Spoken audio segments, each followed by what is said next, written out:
Mais l'affaire, c'est qu'on ne sait pas qui appartient à quelle nation. Il y a une 71e nation qui n'est pas influencée par les planètes. Car vous savez, les 70 nations, on est tous influencés par les planètes. Les planètes qui sont des distributrices, les anges sont des distributeurs, le fournisseur de l'univers qui donne aux anges quoi mettre dans les planètes, c'est le fournisseur. Son nom ne peut pas être prononcé. Les gens, on l'appelle Dieu, l'Éternel, le Tout-Puissant, on lui donne toutes sortes de noms, mais par respect ultime, en hébreu, on utilise le nom Hachem. Pourquoi Hachem? Parce qu'Hachem veut dire tout simplement le nom.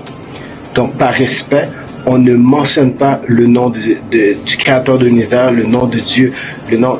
C'est parce que malheureusement, les gens ont perdu la crainte du roi de l'univers, la crainte de Dieu. Et c'est pour ça qu'on a tant de problèmes.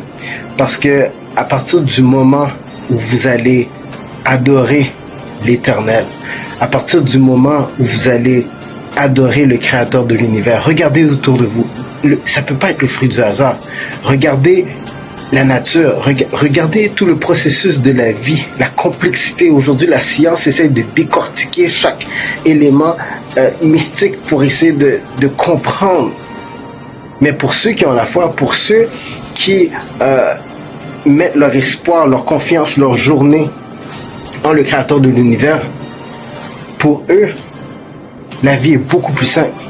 Il y a des niveaux de stress que les gens atteignent tout simplement parce qu'ils rejettent le créateur de l'univers.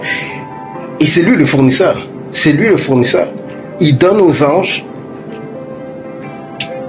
qui sont des messagers, ce que nous avons besoin. Ces anges viennent nous porter, et viennent porter dans les planètes ce que nous avons besoin sur Terre. Et notre incompréhension, notre ingratitude, parce que quand je dis ingratitude, vous allez comprendre pourquoi. Imaginez, à chaque fois que vous expirez, que l'air sort de vos poumons, vous mourrez. Techniquement, vous mourrez. Si c'est pas le fournisseur de l'univers qui ramène le souffle de vie dans votre corps, ce véhicule terrestre, votre âme perd ce véhicule terrestre.